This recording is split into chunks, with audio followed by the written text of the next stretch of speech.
What's happening, everybody? It's Sean with Reactions to the Classics. And as you can see below, we have a reaction to Nico Niebligen. I've been working on that pronunciation. If it's not right, hey, I did the best I could. This comes courtesy of our patron, longtime supporter, and friend of the channel, Deep Blue. Thank you, Deep Blue. You always bring us fantastic stuff. Before we get into this, if you'd like to be a patron, check out the link below. The patrons make this thing go. Give it a thumbs up. Hit the subscribe. Let's dive into this. This comes off Nico's third album. I don't know any of her other stuff, but it comes off the album The Marble Index. And that album came out in 1968, but this song did not make the album cut. It was only released in 1991 on a re-release of this album. The album was important, though, as I read, because it came out in 1968. It was kind of a forerunner to the goth culture that became popular starting in the 80s. She changed her look up for this. Her last album, I guess, was real folky, and this one is not. John Cale, of course, from the Velvet Underground, helped produce this and played some instruments on the album itself. It was not considered by the record company to be anything that was going to be commercially viable. They released it anyway.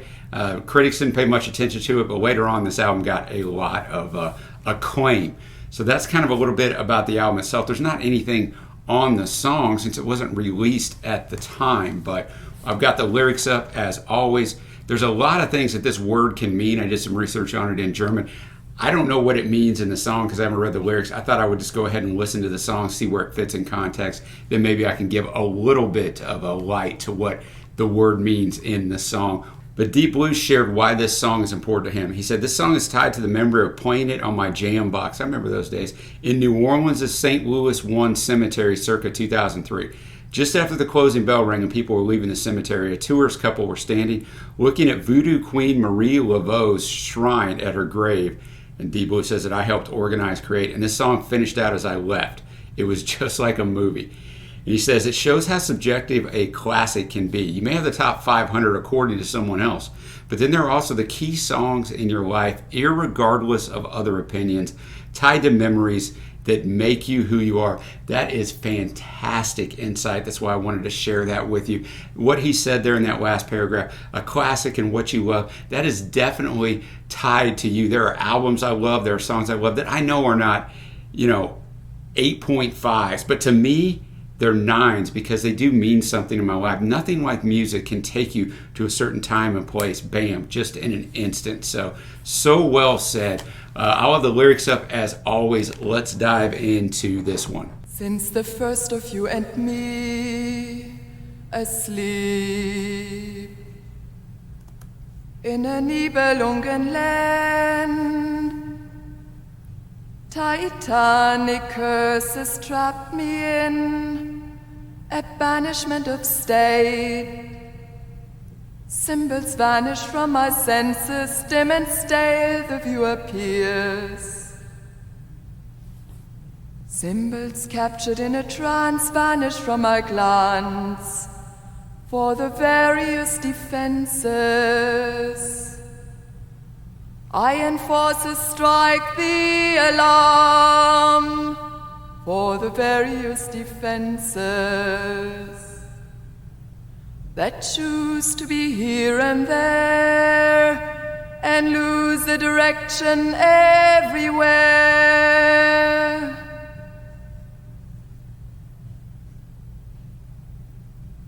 Since the first of you and me asleep in a Nibelungenland where we cannot be, almond trees grow along the mountain trail. From their tongues the words are spelling, the telling numb. I cannot hear it anymore, I cannot hear it anymore.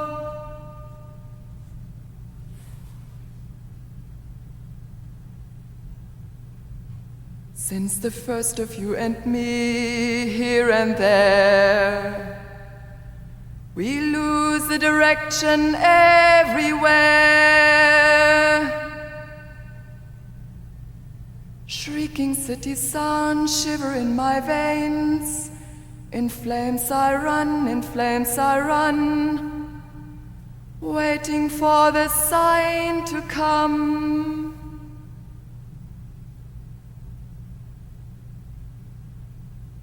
Will you spare the words for me? Will you spare the words for me to hear?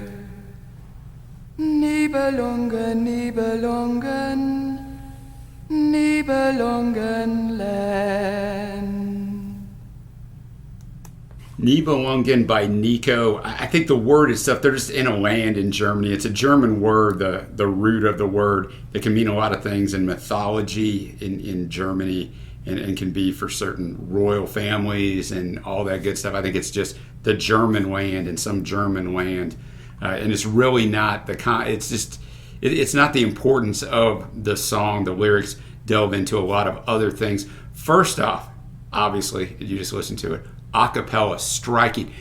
Great technique in at the end of every verse, she pauses. She probably pauses for like 2 seconds, right? But that silence is such a nice little tactic to make you all of a sudden go, okay. I knew the song wasn't over because I had the lyrics up, but if you didn't, every time she did it, you would be like, is that it? And it makes you listen closer. So fantastic production. And to put a cappella actually on vinyl back in the day, to actually release an a cappella song with no instrumentation on there is just unreal, man, to have the courage to do that. Her voice is obviously fantastic. It starts out, since the first of you and me asleep in a Nibelungen land, titanic curses trap me in, a banishment of stay. Symbols vanish from my senses. Stem and stave, the view appears, and then verse 2 starts out with that symbols captured in a trance, vanish from my glance. So, and then verse 3 comes back, since the first of you and me asleep in a Nibelungen land where we cannot be.